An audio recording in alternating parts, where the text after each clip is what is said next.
Jadi kalau siapakah yang paling berhak untuk hadonah untuk ngurusi anak ini?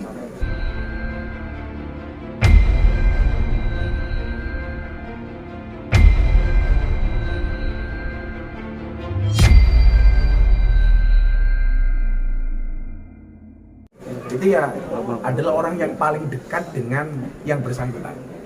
Jangan jadi rebutan. Kalau bisa diurusi bareng-bareng, Bahkan kalau konteksnya anak yatim, termasuk kita ini itu, kita juga ngopeni dia itu. Termasuk katakanlah kayak siapa anaknya si almarhumah Vanessa.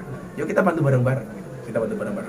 Apakah dia besok tinggal dengan mbahnya, dengan pamannya, atau dengan siapa? Itu saya pikir keluarga yang bisa memutuskan yang terbaik untuk si anak ini. Tapi harusnya tadi seperti yang bilang yang lebih dekat dan punya garis keturunan kan, garis masih satu nasab itu. Katakanlah adanya mbahnya, ya kalau bisa mbahnya yang ngurus. Oh ini mbahnya sudah tidak mampu, si Vanessa punya kakak, ya kakaknya atau adiknya dan seterusnya itu. Atau kalau itu cewek ya, yang paling berat menjadi wali itu siapa itu? Karena ada urutan wali tuh. Kalau wali itu kalau nggak ada bapaknya, yang boleh jadi wali pamannya. Nah itu juga bisa menjadi jalur hak asuh bagi anak. Terus ini kan pro kontra mengenai barang-barang Vanessa ya kan, netizen mengatakan bahwa kalau bisa barang tersebut ya turun-temurun untuk gala gitu. Tapi bapaknya sendiri kan mengambil untuk kepentingan keluarga sendiri itu gimana? Jadi begini, selama ada bahasa Al-Quran ayat begini, wala taqrabu malal yatim illa billati hiya ahsan. Jangan kamu dekati harta anak yatim kecuali dengan cara yang baik. Artinya dengan cara yang baik itu adalah dimanfaatkan untuk kesejahteraan si anak yatim. Lagian begini, ahli warisnya si Vanessa sama suaminya itu kan tidak hanya anak, termasuk yang lain. Kan itu ada ahli waris banyak. Ahli waris siapa sih yang berhak menerima warisan dari orang yang meninggal? Oh yang mati ini bapaknya, berarti dia masih meninggalkan istri dan anak-anaknya, saudaranya dan sebagainya. Itu nanti ada aturannya di sini. Oh ini yang mati ibunya sama bapaknya. Siapakah selain anak yang berhak menerima warisan? Itu dalam hukum waris ada. Jadi sebenarnya rule-nya itu sudah ada, lakukan saja itu. Jadi kalau dibilang ini mutlak 100% haknya anak juga enggak, karena juga ada hak ahli waris yang lain.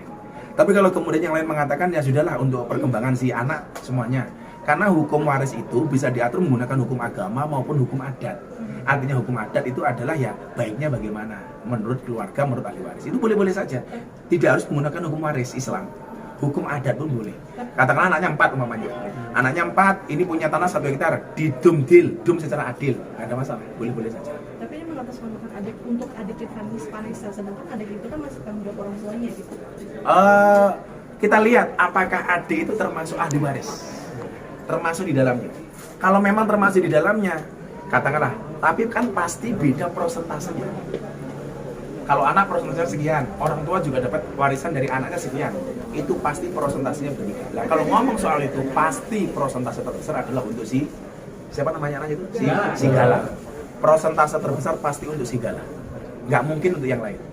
Artinya kalau toh kemudian mau di manage ya secukupnya saja itu. Katakanlah ini untuk ini meninggalnya Vanessa dan suami butuh biaya untuk 40 harinya, 7 harinya diambilkan dari situ nggak apa-apa. Tapi jangan sampai saran saya ribut hanya karena persoalan warisan. Kasihan si Galanya. Kewajiban yang paling penting hari ini adalah bagaimana membesarkan Gala, terutama ada masalah pendidikannya. Karena dikatakan bukanlah anak yatim itu yang kehilangan orang tuanya, tetapi anak yatim itu adalah yang yatim ilmu dan budi pekerti. Jangan sampai Gala itu sudah tidak punya orang tua, plus nanti tidak ada budi dan pekerti. Maka kewajiban kita. Dan yang perlu diingat adalah Rasulullah mengatakan ana wakaful yatim hakata bil jannah. Aku bersama anak yatim itu seperti 2 jari ini di surga. Artinya apa? Berdekatan. Tapi kalau sampai orang makan anaknya anak yatim tanpa hak, itu luar biasa besar dosanya. Maka jangan pernah dilakukan.